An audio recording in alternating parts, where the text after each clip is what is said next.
That's what all my grinds attempts have looked like recently. I'm not even kidding. This alley top horn. Anyway, what up? It's Brandon here. Welcome back to Blading News, your #1 rollerblading news source. And as always, let's just roll into it with some industry news.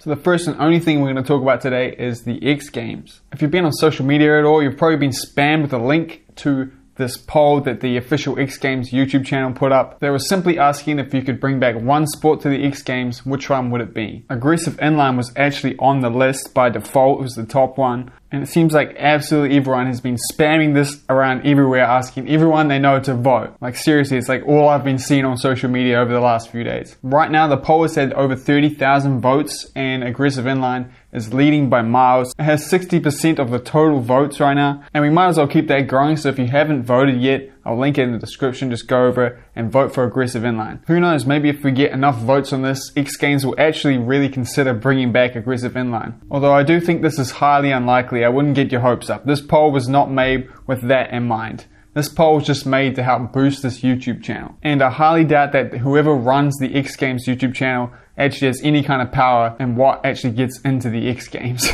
Everyone who votes on this poll will be suggested X Games content from then on, since they interacted with the poll. So it's essentially just is some really good work by whoever's running that channel. Gonna get a good boost out of all the rollerbladers coming in and voting. Who knows though, if we make a big enough wave with this poll, if they get a crazy amount of engagement from just us rollerbladers, then maybe they'll see that as there's more of a market for aggressive rollerblading. So I would recommend going and voting on the poll. I mean, I have, and keep pushing it to everyone. I mean, why not, right?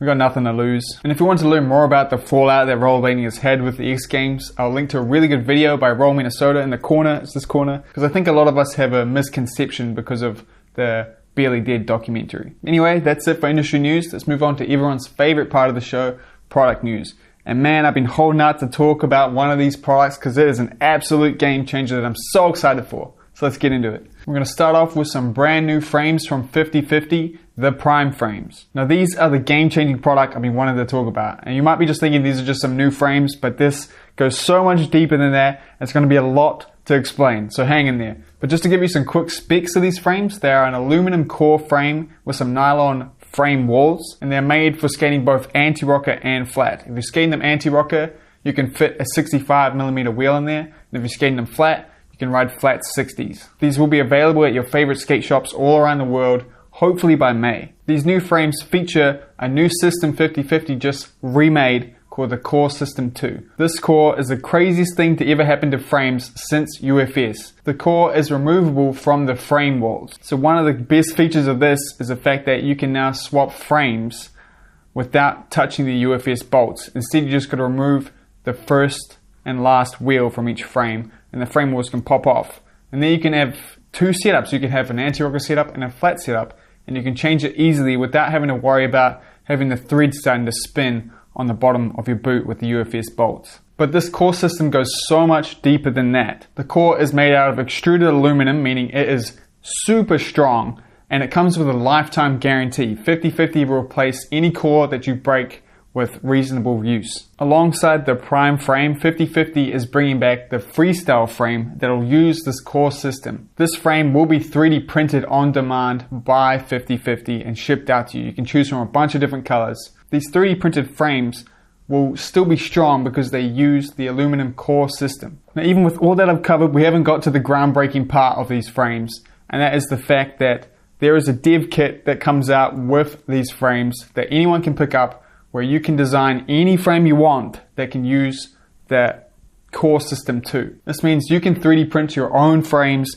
anywhere you want, and they will fit onto this core system. And to top that off, if you design your own frames, you can get in contact with 50 and they'll have their own marketplace where they will print on demand and ship and do everything for you to make your own frames and sell them, bringing the bar for making frames and starting a frame company a whole lot lower. I really think over the next few years we're about to see so many new frame companies come out. It'll be like the new wheel thing where absolutely everyone has their own wheel company. And I'm so excited for that. Price wise for the Prime frame, it's going to cost $120 for the frame with the core and the frame walls. The core system will last you for the rest of your life, and you'll just need to buy new frame walls here and there, and they're only going to be $50. That 50 Freestyle frame will also only be $50 as well. Our first example of frames on this marketplace is some from Justin Thursday, the guy that's been 3D printing amazing pieces of skate for a long time now.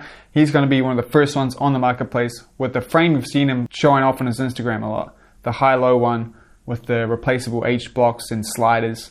That looks absolutely amazing. He's been posting a lot of mock-ups he's been doing as well on his Instagram, including this old 50-50 before UFS style frame. Now, I'm sure I didn't do a very good job explaining that, so I highly recommend going and watching Law's Gear talk all about it. I'll link it in the corner. I'm so excited for these frames. I can't wait to try them out, and I can't wait to see where this goes. It's all really exciting.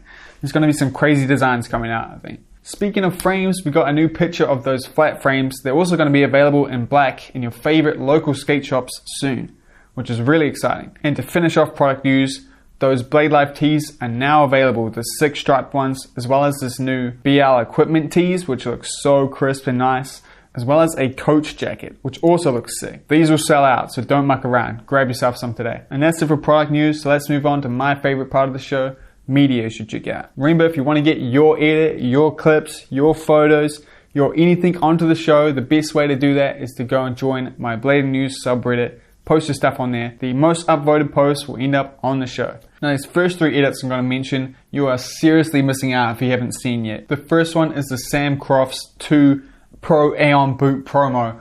And this thing is definitely the edit of the year. This is a very high bar. I'm pretty confident saying this is going to stay edit of the year. It is 7 minutes and 40 seconds of hammers, just straight bangers. There are way too many handrail clips running away from security. This could have been a whole year's worth of edits, but instead it's just a really long, extended, insanely good edit. It's really good. You should definitely check it out. And then we got Julian Barr's promo for his new Pro Skate. It's finally out, and it's one of those rare ones where it's kind of like a music video because Julian makes his own music. The line for the end at the end is just one of those ones that seems like it's out of a video game. This stuff ain't supposed to be possible that smooth in real life.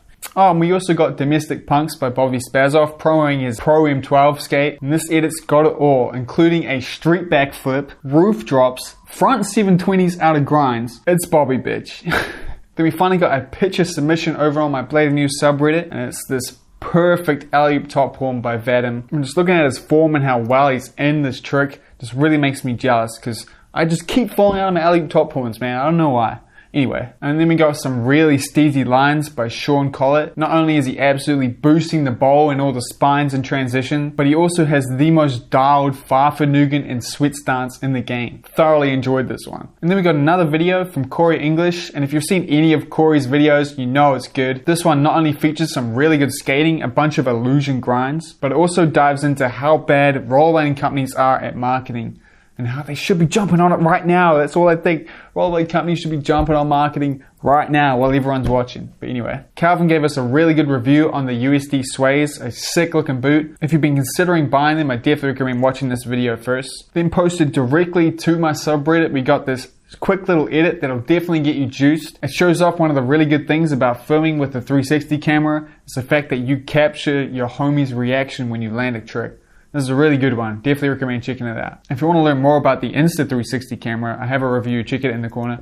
Links to absolutely everything I talked about today will be in the description down below, including this clip, which I'm going to call the ender, because it's just so damn smooth I couldn't not share it. There were so many good little montages posted to the subreddit this week that I couldn't cover them all. Thank you so much for sharing them. I'm sorry I couldn't fit them in. I'll be editing all day if I did that. Make sure to join the Blade News subreddit if you have something you want me to talk about or share in the media part of the show. That'll be linked in the description. Some quick tips to help you get on the show. Reddit really doesn't seem to like Instagram links. It won't put any preview up, which means it's going to be pretty unlikely that someone's going to even see or upvote an Instagram post.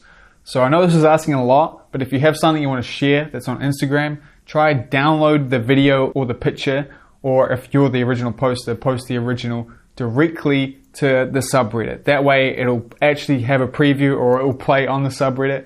And then on that thread, put the Instagram link in the description. That way, if I do put it in the show, I can link to the Instagram. And if you want to get featured in the intro of Blading News, it'll be pretty easy. All you want to do is post a single clip, preferably horizontally filmed, with just the raw audio of you doing something cool. any clip. There isn't too much competition still, so you'll be pretty likely to make it in. Just go to a nice soul or something and you can have the intro. Anyway, that's it for the show. If you want to catch the next one, be sure to subscribe if you haven't already. If you want to support me, hit that join button next to it and become a member today. You get a cool little emote next to your name as well as a bunch of other little perks. I want to give a huge thank you to my Blading News correspondents, James, Matt, Sonic Sports, and Sweet Moves, as well as the rest of my patrons and members.